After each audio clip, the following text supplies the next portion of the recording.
ప్రియమైన దేవుని పిల్లలారా, క్రీస్తు వారి పేరట మీ అందరికీ నా వందనాలు.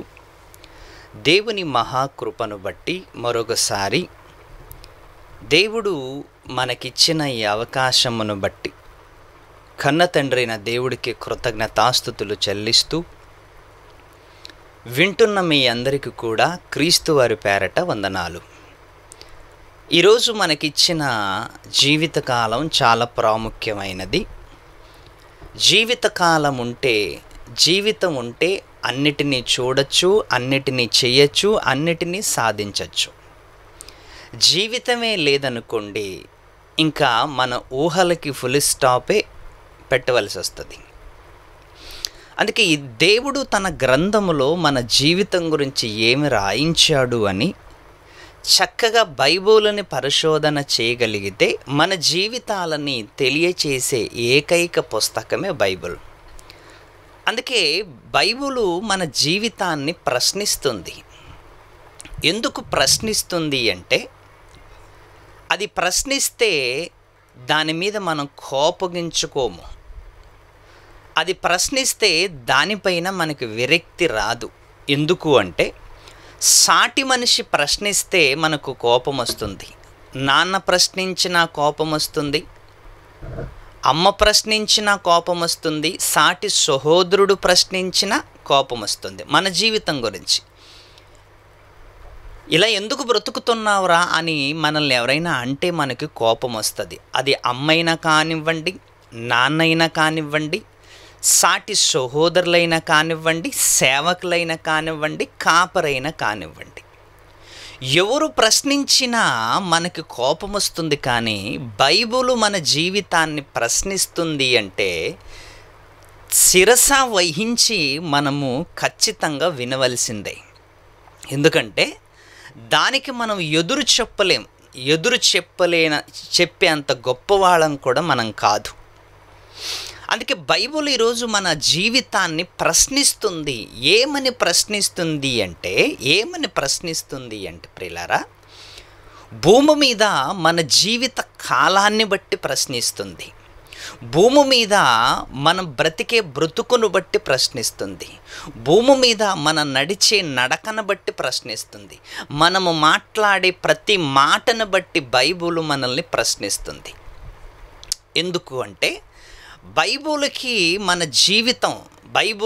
మన జీవితం ఉంది కాబట్టి, బైబిల్లో దేవుడు మన చరిత్ర రాసిపెట్టాడు కాబట్టి, అందుకే మనల్ని అది ప్రశ్నిస్తుంది. అది ప్రశ్నించినప్పుడు శిరస వహించుకొని మనం వినాలి. దానికి ఎదురు చెప్పటానికి మనం సరిపోము. మరి ఈరోజు మన జీవితాన్ని బైబిల్ ప్రశ్నిస్తుంది. ఏమని ప్రశ్నిస్తుంది అంటే ప్రియులారా, ఏమని ప్రశ్నిస్తుంది అంటే, ఒకసారి యాకోబు పత్రిక చదువుకుందాం. సహోదరుడు యేసుక్రీస్తు వారి తమ్ముడైన యాకోబు గారు ఒక మంచి మాటని మనకు వ్రాయించాడు. యాకోబు రాసిన పత్రిక, బైబిల్ మనిషిని ఏం ప్రశ్నిస్తుందో ఒక్కసారి మనం చూడగలిగితే ఎంత మంచి మాట. ఒక్కసారి మనం బైబిల్లో నుంచి చదువుకుందాం. యాకోబు రాసిన పత్రిక 4వ అధ్యాయము 14వ వచనాన్ని మనం ఒక్కసారి ఆలోచించగలిగితే బైబిల్ మనల్ని ఏం ప్రశ్నిస్తుందో ఈరోజు ఖచ్చితంగా మనం నేర్చుకోవాలి. ఎందుకంటే భూమి మీద మనుషులు ప్రశ్నిస్తే మనకు కోపం వస్తుంది, ఎదుటివారి ప్రశ్నిస్తే కోపం వస్తుంది.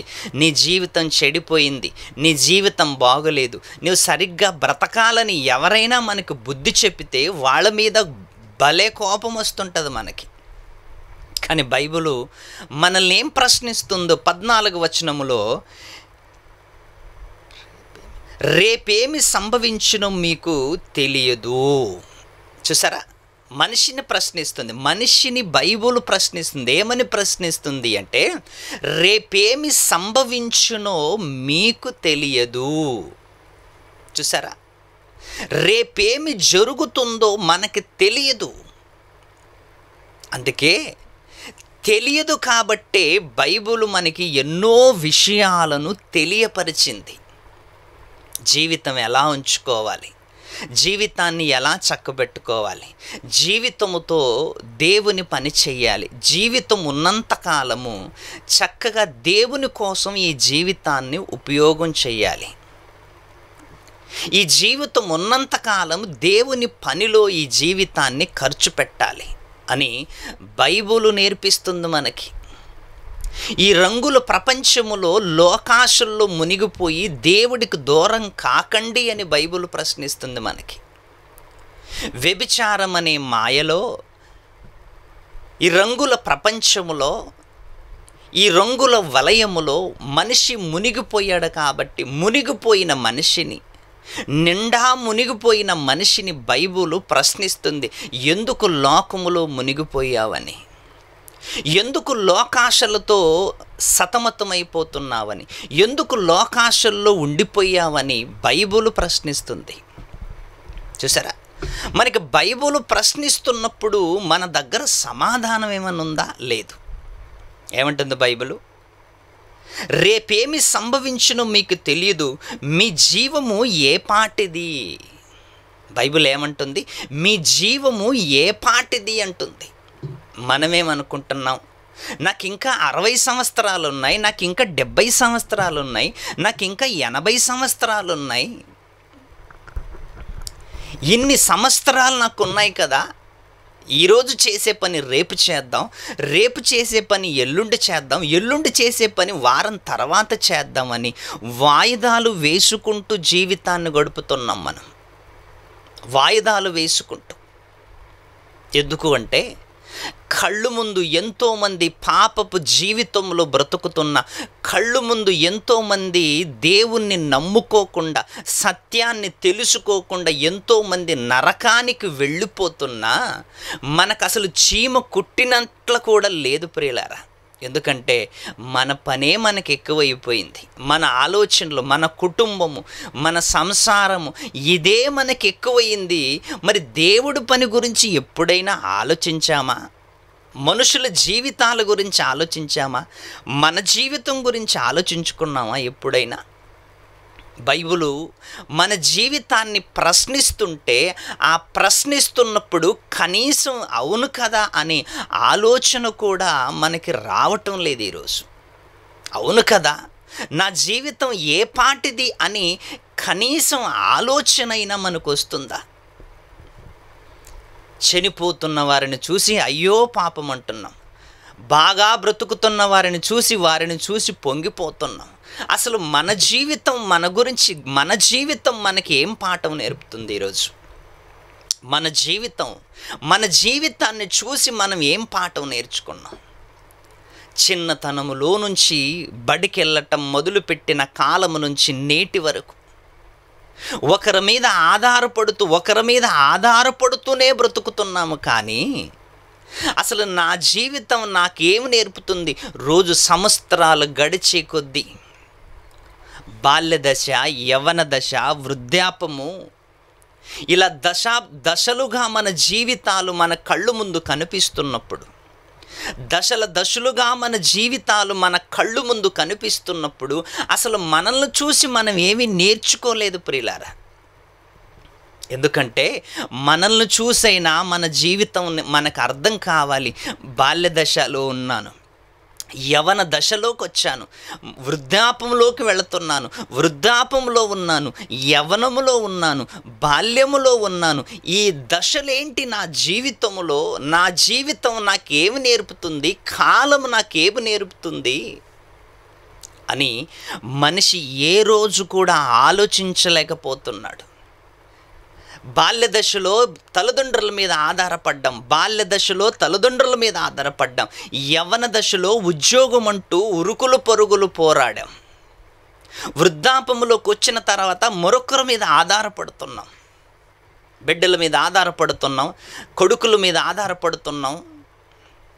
బాల్య దశలో తల్లిదండ్రుల మీద ఆధారపడ్డాం, వృద్ధాపమందు సంపాదించాలని సంపాదన కోసం జీవితాంతం పరుగులు తీసాం, వృద్ధాపములోకి వచ్చిన తర్వాత కొడుకుల మీద ఆధారపడుతున్నాం, కూతుర్ల మీద ఆధారపడుతున్నాం, లేకపోతే మనకి ఇంకెవరూ దిక్కనుకొని జీవితాన్ని అర్ధాంతరంగా ముగించేసుకుంటున్నాం.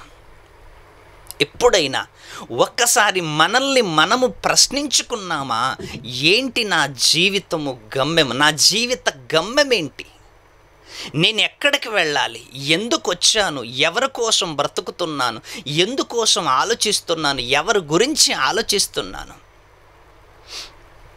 ఎంత ప్రేమించేవాళ్ళైనా, ఎంత సపోర్ట్ చేసేవాళ్ళైనా కాటి వరకే వస్తారు, కానీ కడదాకా నీకుండేది మిగిలేదు అంటూ ఏమీ లేదు ప్రియులారా. బైబిల్ ఎంత చక్కగా ప్రశ్నిస్తుంది. రేపేమి సంభవించునో మీకు తెలీదు, మీ జీవము ఏ పాటిది అని ప్రశ్నవిస్తుంది బైబిల్. బైబిల్ మనిషి జీవితాన్ని ప్రశ్నిస్తుంది అంటే అసలు మనము బైబిల్లో నుంచి ఏమి నేర్చుకున్నాము నేటి వరకు.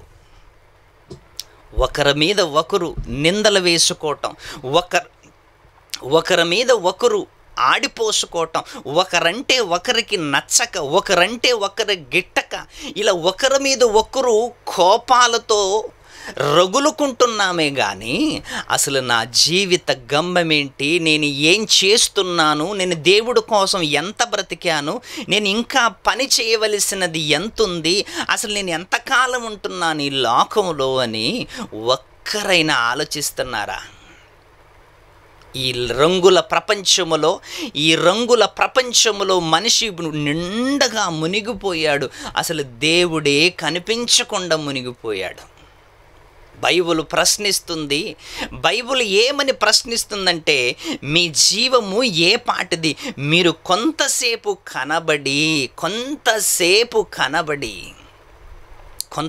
కనబడి అంతులో మాయమైపోయే ఆవిరి వంటివారే కదా. మన జీవితాన్ని బైబిల్ ప్రశ్నిస్తుంది, మన జీవిత విధానాన్ని గుర్తు చేస్తుంది. బైబిలే ప్రశ్నిస్తుంది, బైబిలే సమాధానం కూడా చెప్తుంది మన జీవితం ఏమిటి అని.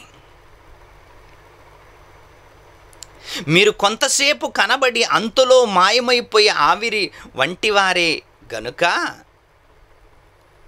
కొంతసేపు కనబడి అంతలోనే మాయమైపోయే ఆవిరి వంటి వారే గనుక. అంటే బైబిలు మనిషిని ప్రశ్నిస్తుంది అంటే మనిషి అడ్డదారిలోకి వెళ్ళాడని అర్థం. బైబిల్ మనిషిని ప్రశ్నిస్తుందంటే సరి అయిన మార్గములో నడవటం లేదని అర్థం. బైబిల్ మనిషిని ప్రశ్నిస్తుంది అంటే సరి అయిన విధానముగా దేవుడు చెప్పినట్లుగా మనిషి బ్రతకటం లేదని అర్థం.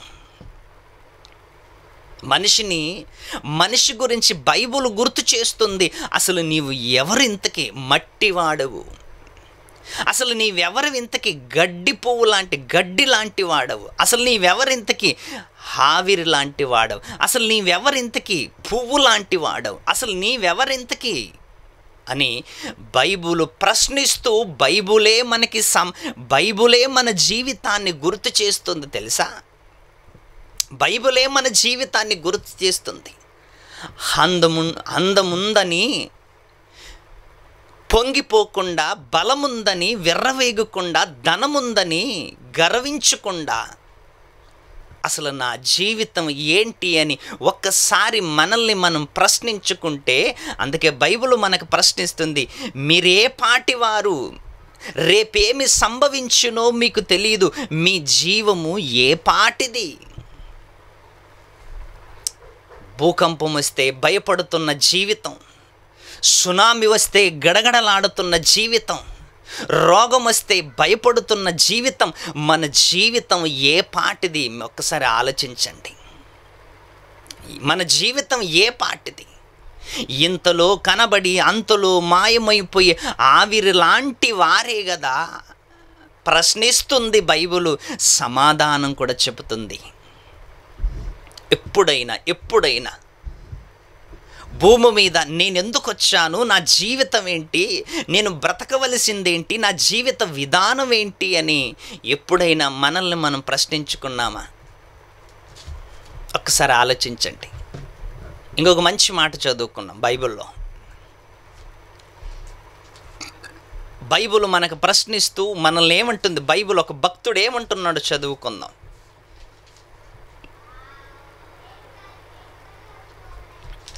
యోబు గ్రంథం. యోబు గారు తన గురించి ఏం మాట్లాడుతున్నాడు? యోబు గారు తన గురించి ఏం మాట్లాడుతున్నాడో బైబిల్లో మనకి ఎంత స్పష్టముగా వ్రాయించిందో ఒకసారి చదువుకుందాం. యోబు గ్రంథం 1వ అధ్యాయం 21వ వచనం చూడండి. మన జీవితం ఎలాంటిదో ఆయన మాట్లాడుతున్నాడు.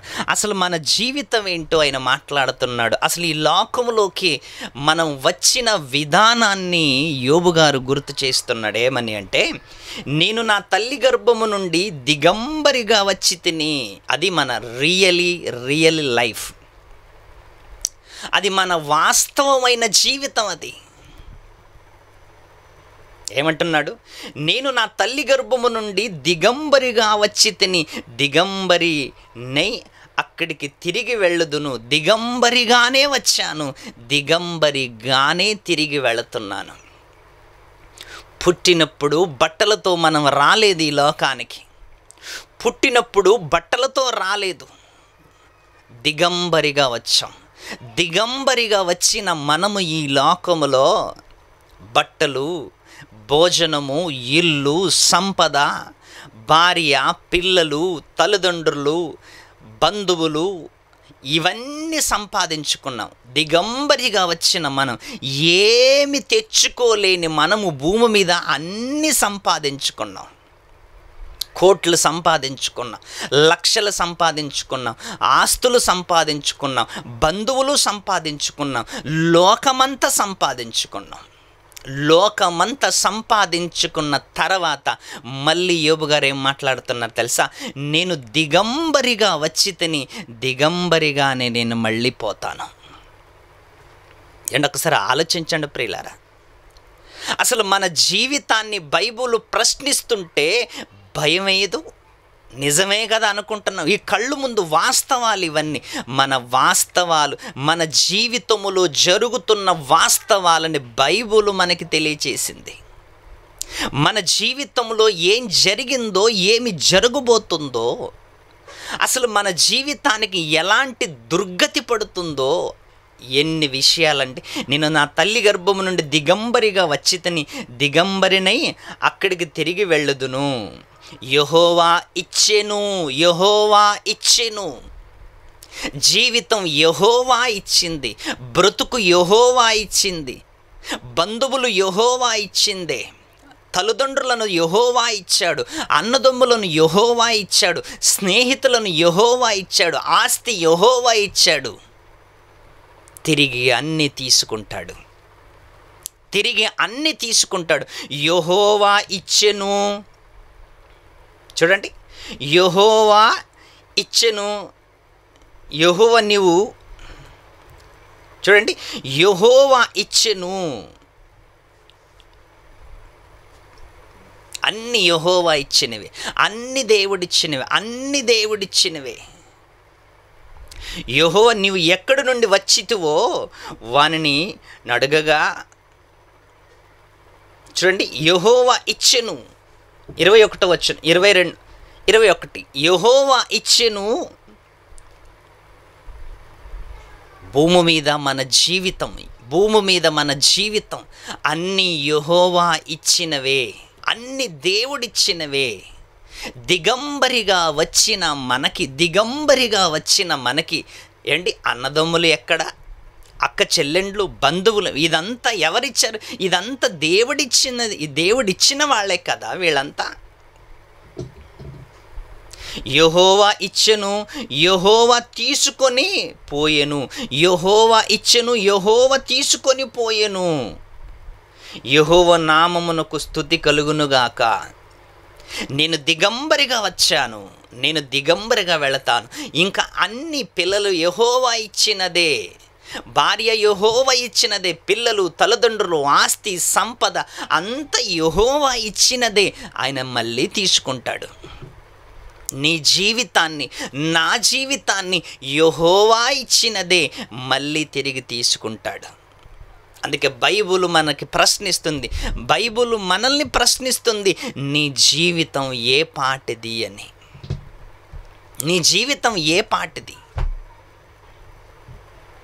ఇంతలో కనబడి అంతలో మాయమైపోయే ఆవిరి లాంటిది కదా జీవితం. మరి ఈ జీవితం ఎవరి కోసం మనం వాడుతున్నాం? ఎవరి కోసం వాడుతున్నాం? ఎవరి కోసం మనం ఈ జీవితాన్ని ఖర్చు పెడుతున్నాం? తిమోతి గారికి పౌలు గారు ఒక మంచి ఉత్తరాన్ని రాస్తున్నాడు. ఒక మాట చదువుకుందాం. 6వ అధ్యాయం, 1 తిమోతి రాసిన పత్రిక 6వ అధ్యాయం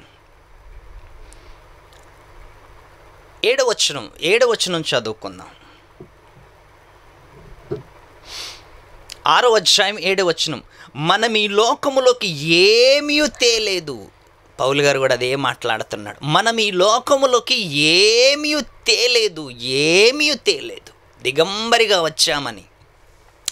యోబు గారు దిగంబరిగా వచ్చామని యోబు గారు మాట్లాడుతుంటే పౌలు గారు ఏం మాట్లాడుతున్నాడు? తిమోతి గారితో ఏం మాట్లాడుతున్నాడు తెలుసా?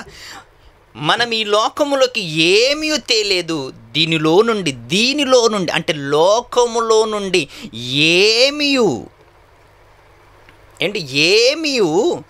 తీసుకొని పోలేము. దీనిలో నుండి ఏమీ తీసుకొని పోలేము. దీనిలోకి మనం ఏమీ తీసుకొని రాలేదు, ఏమి తీసుకొని పోలేము. సంపాదించిందంతా ఇక్కడే వదిలి వెళ్ళాలి.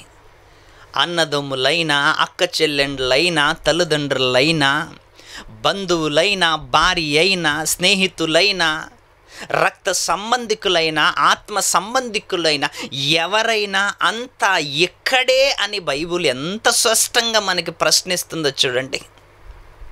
ఎంత స్పష్టముగా మనకి నేర్పుతుందో చూడండి. ఎందరు ఉన్నా ఆస్తి పరులున్నా, కోటాధీశ్వరులున్నా, మిలినేరులున్నా, ఎంతమంది ఉన్నా వాళ్ళందరూ భూమి మీద సంపాదించుకున్న సంపద అంతా కూడా ఇక్కడే వదిలి వెళ్ళాలి.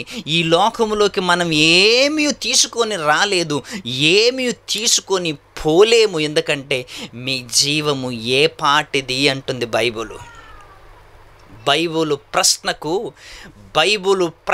బైబిలు మనిషి జీవితాన్ని ప్రశ్నిస్తుంది.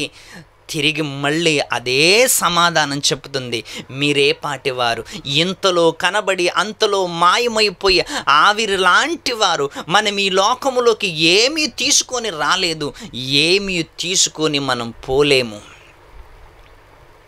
బ్రతికున్నంత కాలం ప్రేమ, బ్రతికున్నంత కాలం అన్నదమ్ములు, బ్రతికున్నంత కాలం తల్లిదండ్రులు, బ్రతికున్నంత కాలం అక్క చెల్లెండ్లు, బ్రతికున్నంత కాలం స్నేహితులు, బ్రతికున్నంత కాలం మన జీవితం ముగిసిందా?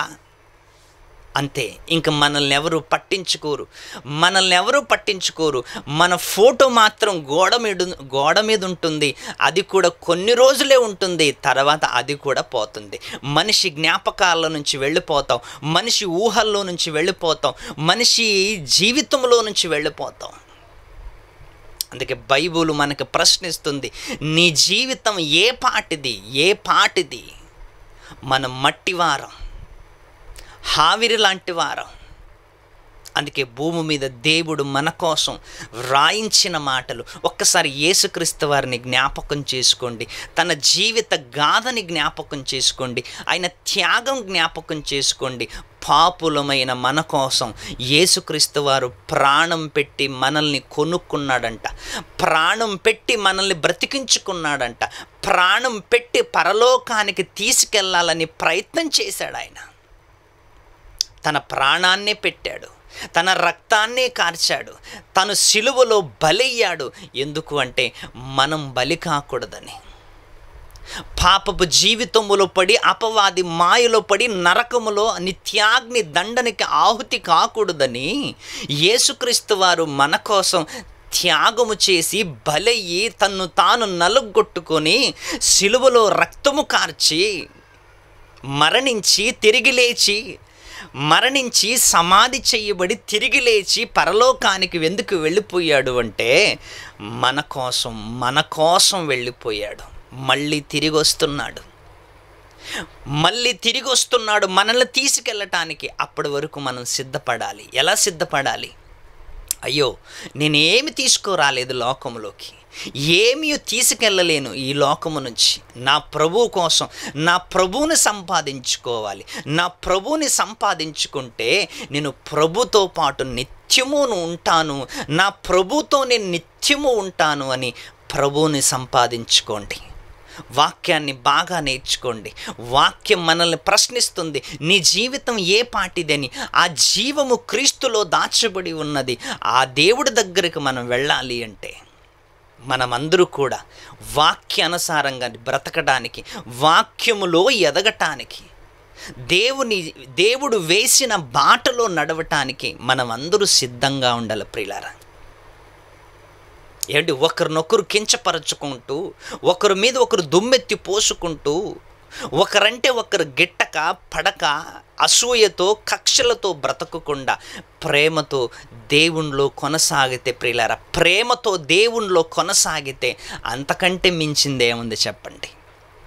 సిద్ధాంతాలను పక్కకు పెట్టి వాక్యాన్ని చక్కగా బోధిస్తూ, వాక్యాన్ని చక్కగా మనిషికి అర్థం చేయిస్తూ, కనీసం ఒక్కరినైనా దేవునిలోకి నడిపించటానికి మన ప్రయత్నం అంటూ